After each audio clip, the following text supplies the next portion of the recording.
बहुत सुंदर महाराज जी। महाराज जी, आज की एक बड़ी विकट समस्या है, माता पिता बच्चों के साथ नहीं रहना चाहते और बच्चे माता पिता के साथ नहीं रहना चाहते। ऐसे में माता पिता के लिए क्या व्यवस्था हो सकती है? क्या सभी माता पिता को वृद्धाश्रम में डाला जा सकता है, रखा जा सकता है, या कोई और ऐसी व्यवस्था आपके मन में चल रही है? देखो, माँ बाप को वृद्धाश्रम में भेजना ये समाधान नहीं है। किसी युग में माँ बाप को वृद्धाश्रम नहीं भेजा गया, कलयुग में ही वृद्धाश्रम भेजे जा रहे हैं। अब क्या कर सकते हैं कि वृद्धाश्रम ना हो और वृद्ध माएँ वृद्ध पिता सुखी हो जाएं। अब इसके पीछे पूरा सनातन धर्म को जानना पड़ेगा, व्यवस्थाएं जाननी पड़ेंगी हमारे सनातन धर्म की। हमारे यहाँ 4 आश्रम हैं, ब्रह्मचर्य, गृहस्थ, वानप्रस्थ और सन्यास। आप अपने बेटे का विवाह करो और बेटे का विवाह करके आप अपनी गृहस्थी से मुक्त हो गए, ये समझ लो। जब आपकी आयु 50 साल की हो तब आपको बेटे का विवाह इत्यादि करके आपको भ्रमण में निकल जाना चाहिए।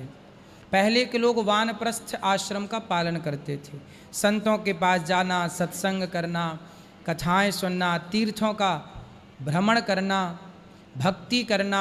अब आजकल क्या है ना, बूढ़े बूढ़े माँ बाप भी बच्चों से अटैच होते हैं। भाई बच्चे तो लात मार रहे हैं, बच्चे माँ बाप को स्वीकार नहीं कर रहे हैं, पर माँ बाप की मनस्थिति ऐसी है कि उनसे पुत्र का मोह नहीं छूटता। लातें बातें सुन सुन के भी माँ बाप बच्चों के पीछे भागते रहते हैं, मेरा बेटा, मेरी बेटी, मेरा बेटा। यदि माँ बाप अपने बेटों का मोह त्याग दें और कुछ संपत्ति बेटों को देकर, कुछ संपत्ति अपने पास रखकर और तीर्थ यात्रा करें, तीर्थों का भ्रमण करें, अपने हाथ पांव चलते चलते जीते जी सारे अच्छे कार्य करें, तो अपने आप उनके मन में पुत्र के प्रति वैराग्य हो जाएगा सत्संग से, फिर मोह होगा ही नहीं। आज पूरा दोष किसका है? बुढ़ापे में ऐसा है कि माँ बाप की भी गलती ये हो रही है कि माँ बाप अपने बच्चों को संस्कार नहीं दे पा रहे हैं। आजकल गलती केवल बच्चों की है, मुझे ऐसा नहीं लगता, गलती माँ बाप की भी है। माँ बाप की क्या गलती है? जब बच्चा छोटा होता है, 5 साल का, 8 साल का, 10 साल का, हर बेटा अपनी माँ से बहुत प्यार करता है। 5 साल का बच्चा खूब प्यार करता है, माँ की छाती से चिपक के सोता है, माँ के बिना नहीं रहता। अब जब बेटा आपके साथ था, आपकी बात सुनता था, तब आपने क्या सुनाया उसे? कुछ नहीं, ना गीता सुनाई, ना रामायण सुनाई, ना धर्म की बातें की। तब तो आप मोबाइल पकड़ाते रहे कि तू मोबाइल खेल, मैं काम कर लूँ।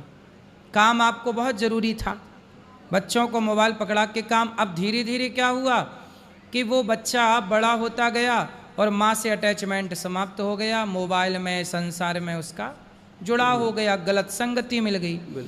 अब माँ बाप रोते हैं कि बेटा सुनता नहीं। सवाल है कि जब सुनता था आपका बच्चा, तब आपने क्या सुनाया? जब नहीं सुनता तब आप रोते हैं कि सुनता नहीं। भाई बेटा आपकी नहीं सुनता, क्यों नहीं सुनता?